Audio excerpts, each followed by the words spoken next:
The moment we've been waiting for is finally here. Tania and I have bid farewell to our cozy flat in London, packed only the essentials, and officially became full-time travelers. It was a slightly bittersweet moment saying goodbye to our London life, but we're super excited to set off on this big adventure. To start with, we're diving headfirst into the incredible world of South America.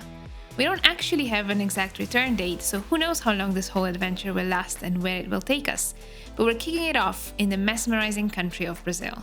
It's gonna be one epic journey and we can't wait to share it all with you, so let's go!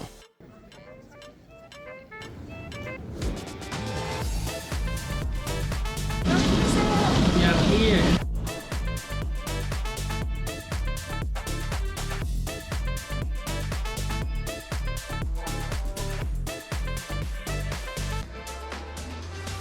Good morning! Good morning! We are finally here. We are in Brazil and we are starting our whole new adventure together here. Super excited for this. We probably need to explain a few things. We really wanted to film a few more updates from our journey here and getting here from London. But unfortunately we had a bit of an incident on the way. My phone got stolen just as we exited our building and we were going towards the airport in London. Yeah. So the whole time we were super stressed out trying to sort out buying a new phone and a new SIM card. I was calling the police. It was a bit of a crazy day. Finally we made it to Brazil. We managed to sort out most of the things, luckily. And now we are in Rio and we are super excited to start exploring. Yes, so the first thing we are doing is actually a walking tour. We're going to explore the downtown of Rio and see some of the popular tourist attractions and places. So let's get started. 4 centuries ago, Rio was just a small Portuguese settlement. In the 18th century, it grew into a bustling port city due to the booming sugar and gold trade. The 19th century brought significant change as it became the capital of the Portuguese Empire and later the capital of Brazil. In recent times, though, Rio has evolved into a vibrant, culturally rich metropolis, famous for its carnival and stunning beaches. It's really impressive how quickly Rio has changed.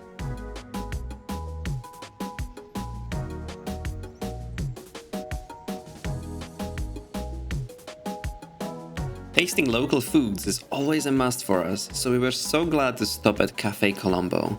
It's a fancy cafe that's been around since 1894, and the moment you enter it, it really feels like stepping back into the 1900s. They serve amazing snacks like coxinha, a Brazilian chicken-filled croquette, and of course coffee, a perfect place for a taste of old Rio. Really good. We continued our tour through Rua do Ouvidor, a historic street where people would voice their opinions and complaints and seek justice during the colonial era. But just moments after that, we got a glimpse of the city's religious heritage at one of the oldest churches in Rio, dating back to the 18th century. Its Baroque style and intricate details are quite remarkable, but more importantly, it was also home to many royal ceremonies.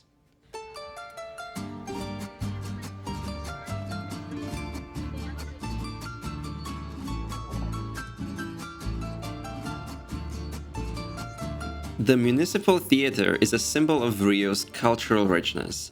Ever since its completion in 1909, it's been a hub for cultural and artistic performances, including opera, ballet, concerts, and theatre productions. It's the venue of some of Brazil's finest artists.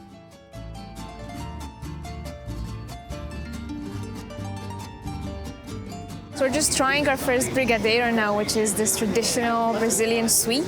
It's made of condensed milk and chocolate. Sounds really good. Let's see. Oh, it's good. The walking tour conveniently ended right next to the Selarón steps, but before continuing, we've stopped for a quick lunch break. Steak with bean stew and rice is a super popular dish we've seen all around, so it was a clear choice. The portion size at Ximenes Grill was massive and the steak was delicious. The last step of the tour and the one that we are at right now is this famous staircase called Escadaria Selarón. This was built by a guy who traveled the world to bring these tiles. There are thousands of these tiles from all over the world. And it's built in the three main colors of Brazil, the yellow, green, and blue, which are on the flag as well. but the sides are fully red because apparently the person who built the staircase really loved red. It's a really nice place to just come. There are a lot of people just sitting there having drinks. There are really cheap caipirinhas here. As you can imagine, it's pretty packed with tourists, which is good because it makes you feel a bit safer than other areas in Rio. Another cool thing we found out about our guide there today was that the Museum of Tomorrow, which is one of the main attractions in Rio, is actually free on Tuesday, and today is a Tuesday, so we are going to go check it out now and see if we can get in for free.